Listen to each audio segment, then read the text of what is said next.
J'accueille maintenant Yann Moix.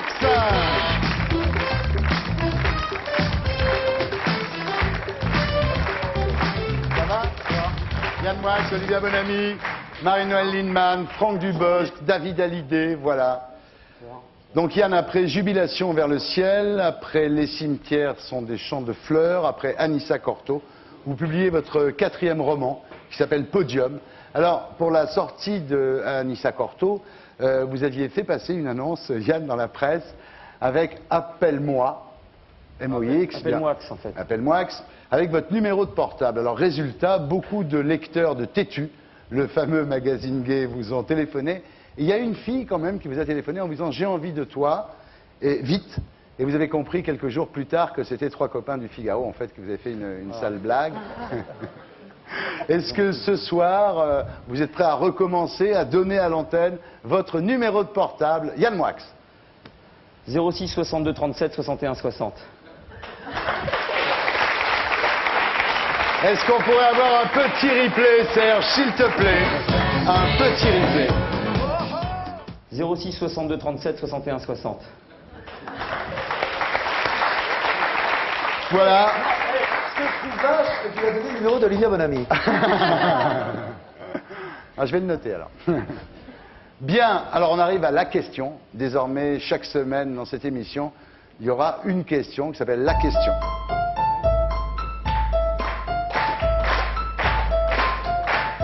Alors cette semaine, j'ai hésité entre la question trop con, pour que je vous la pose moi-même, et la question de Claire Chazal. Et finalement, j'ai choisi la question de Claire Chazal. Attention, vous êtes prêts, Yann Moix? Attention, est-ce qu'on peut dire, Yann Moix, que Podium est le roman de la rentrée? Allez, oui, je crois que c'est le roman de la rentrée. Ouais.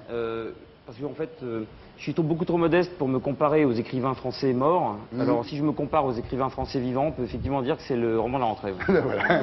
Et ce qui est paradoxal, c'est que c'est bizarre parce que c'est un roman sur les sosies de Claude François et Claude François. Alors, c'est bizarre, c'est moi qui parle des yéyés et c'est les romans de la rentrée qui sont vieux de 30 ans à côté. Ouais.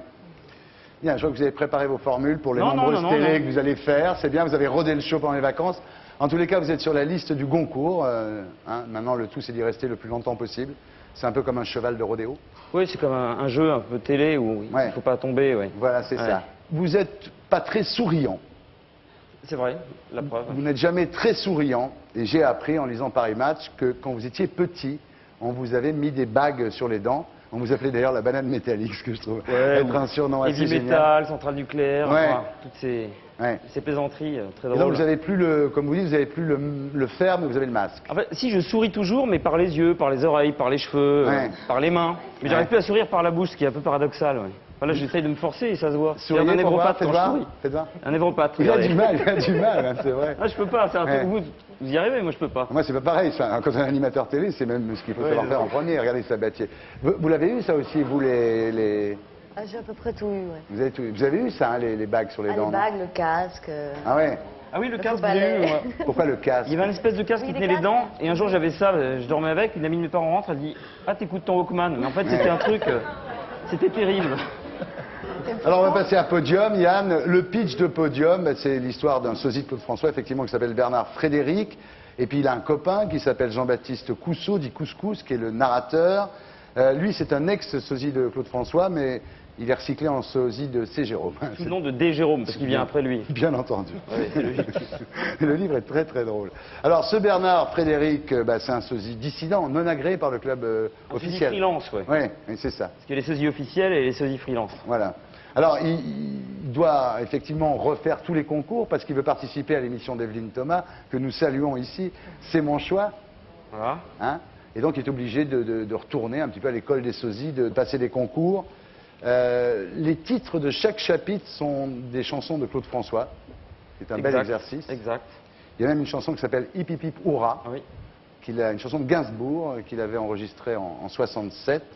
Et alors, ce qu'il y a de plus drôle, c'est les entrées de chapitre, toutes ces phrases que vous relevez de la bouche des sosies. Il y en a un qui dit, c'est Bernard Frédéric qui dit j'ai toute la vie de Claude François devant moi. Oui, d'ailleurs, j'ai voulu écrire ce livre à cause de 2 phrases que m'ont dit des sosies de Claude François avec qui j'avais déjeuné. Ouais. Et la phrase qui a tout déclenché, c'est un sosie qui, après m'avoir parlé de Claude François pendant 1h30, me dit « Tu sais Yann, je suis beaucoup mieux dans ma peau depuis que je suis dans celle de Claude. » Et un autre déjeuner me parle pendant 1h30 et à la fin du déjeuner me dit cette phrase démente. Et là, je me suis décidé à écrire le roman. Il me dit « Si c'est pour être un Claude François comme les autres, c'est pas la peine. » Voilà, j'avais mon sujet, quoi. C'est extraordinaire. Extraordinaire.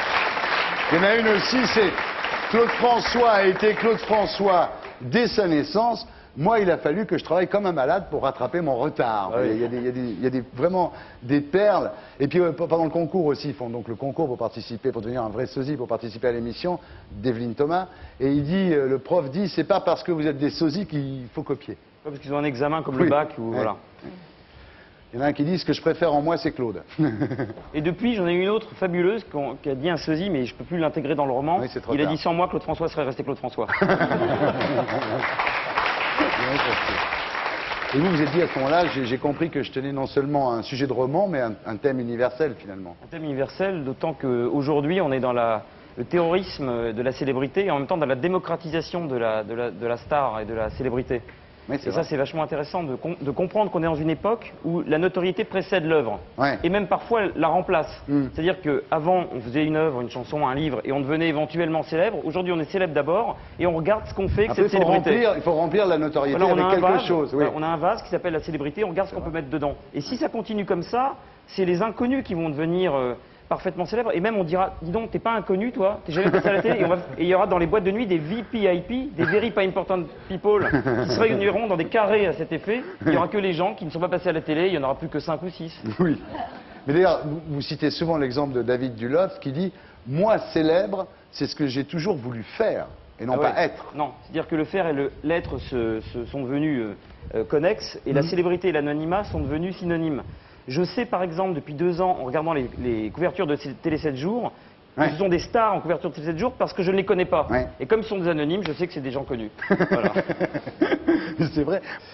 Tout ça se passe dans un univers très France d'en bas, hein, de shoppy shop, de bricorama, sans mépris d'ailleurs de votre Non, part.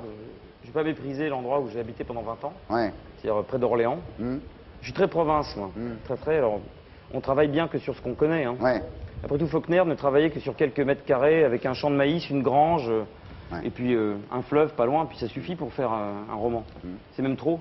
Mais c'est vrai que depuis Houellebecq, il y a une tendance comme ça à regarder la réalité dans les romans. Oui, je crois que la définition qu'on peut donner à un écrivain, c'est quelqu'un qui nous parle du monde dans lequel on vit actuellement. Ouais. Si c'est pour faire des livres qui auraient pu se passer en 1936, c'est pas tellement intéressant en fait. Enfin, en tous les cas, c'est un livre plutôt bien ficelé, une rentrée bien orchestrée, les médias se sont fait Orchestré, l'écho. c'est le cas de le dire. C'est le cas de le dire, oui, tout va très bien. Mais il y a Oui. un problème. Lequel? Vous savez bien. Garde-le. Je savais qu'il y aurait un problème. Il y a un problème. Mais là, oui, il y a un problème. Il y a ce toujours soir. un problème. Oui, là, il y en a un, oui, Il y en a un. manifestement. Vous mettez les homos à dos. Eh oui. Eh oui. Parce que le personnage, bien sûr, vous dites c'est pas moi, c'est le personnage, mais ça, les gens de Tétu ne sont pas dupes. Et ils vous en veulent. C'est vrai que ce personnage très santantoniesque s'en prend violemment aux homosexuels. Et vous avez du pot parce que les phrases qui ont été relevées par le magazine Tétu ne sont pas les pires. Non, il y en a bien pire. En fait, je pars du principe que je n'ai pas à aimer les homosexuels. Et je vais vous expliquer pourquoi. C'est que pour moi, les homosexuels n'existent pas. Exactement comme les hétérosexuels n'existent pas. Je considère qu'il y a une sexualité par personne. Que la communauté homosexuelle, c'est quelque chose qui m'échappe. Comme si, par exemple, on faisait une communauté des mecs à lunettes, blonds, avec des doubles foyers, qui mettent des baskets Adidas. Je trouve que... Pourquoi? Non, mais c'est vrai, c'est très étrange. Ça serait Moi- drôle. Non, mais... Il va te piquer ton business, hein.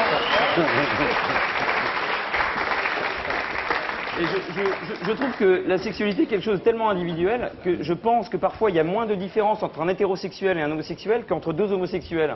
Et donc, tout simplement, il n'y a que les individus qui m'intéressent. Et comme il y a une sexualité par individu, j'ai pas à dire j'aime les homosexuels. Cette phrase ne fait pas sens chez moi, exactement comme la phrase j'aime ou j'aime pas les hétérosexuels ne fait pas sens, ou les bisexuels.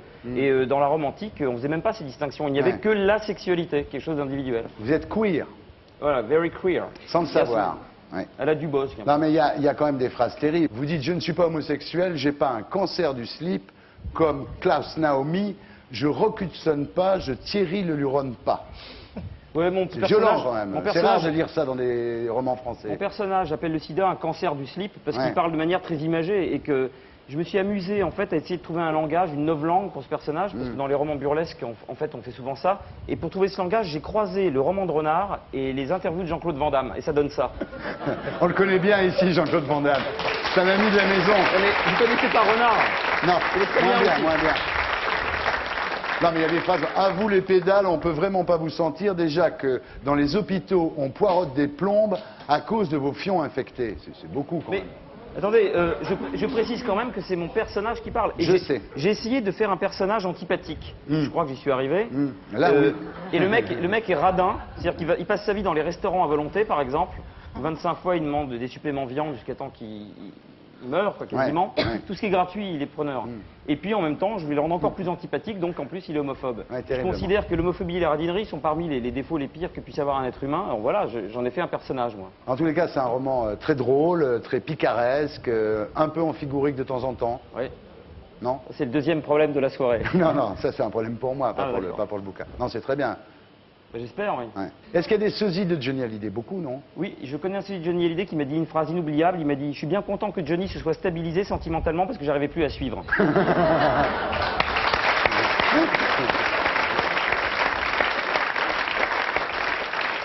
Alors j'ai cherché, j'ai trouvé des photos d'un sosie de David, mais franchement, je ne l'ai pas invité ce soir parce qu'il est beaucoup moins beau que vous. Vous le connaissez, votre sosie, non? Ah non, pas du tout, non. Parce que Michel Sardou, il connaît son sosie, il a eu plein de problèmes avec son sosie, dénommé Cardu, Serge Cardu. ouais, qui est en tôle.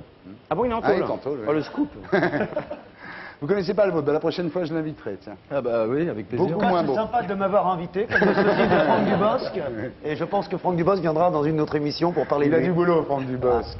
En tous les cas, vous montrez une érudition extraordinaire sur Claude François. Vous avez lu beaucoup, tous les podiums qui étaient son journal et le titre de votre livre, tous les Mademoiselle Achetante, Salut les copains. Oui, oui, c'est ça. Pour ce livre, j'ai lu la Bible intégralement, ce que j'avais jamais fait, Don Quichotte et tous les numéros de podium et tous les livres que j'ai trouvés sur Claude François. Ouais. J'ai fait un mixage de tout ça, puis ça donne un livre en fait. Oui, parce qu'on apprend beaucoup de choses sur Claude François. En même temps, je dirais, et d'abord, vous tordez le cou à cette rumeur sur la mort de Claude François. On dit toujours la star a été électrocutée par un godemiché dans son Un bar. vibromasseur, on dit. Un vibromasseur. Alors j'ai enquêté effectivement. Dans ce livre, il y a la description de la mort de Claude François seconde par seconde. Et un jour, je me suis dit, bon, cette thèse du vibromasseur, qu'est-ce que je vais pouvoir faire pour la guillotiner? Et j'ai une idée toute bête, je suis allé dans rue Saint-Denis dans un sex shop, et sans parler de Claude François, je suis arrivé, et j'ai dit à un type, voilà, je voudrais offrir un vibromasseur à ma copine, mais j'ai peur qu'il y ait des problèmes, est-ce qu'elle peut s'électrocuter ou autre? Il m'a dit, pas du tout, les vibromasseurs, ça marche pas sur secteur, ça marche à pile. Et Hop, voilà. Ça y est, Et voilà. une légende s'évapore en quelques secondes. Voilà. C'est aussi simple que ça. Alors, il est mort comment, Claude François? C'était un obsessionnel, un maniaque, un dingue, et il ne pouvait pas supporter, par exemple, que sur son bureau, le crayon de papier soit pas parallèle à l'angle du bureau. Et c'était toujours comme ça. Et donc, il y avait une ampoule qu'il narguait depuis des semaines, et un jour, il s'est dit, bon, c'est elle ou moi, ça peut plus durer. Ouais. Soit elle fait un effort, elle se rectifie d'elle-même, soit je vais être obligé de me lever et le faire moi-même. Et ça, il supportait pas les rapports de Et force. comme il avait les pieds dans l'eau, il a pris le courant. Voilà, alors il s'est levé et il a reçu la lumière, puisque Ah c'est oui. un livre christique en même temps. Oui, c'est vrai.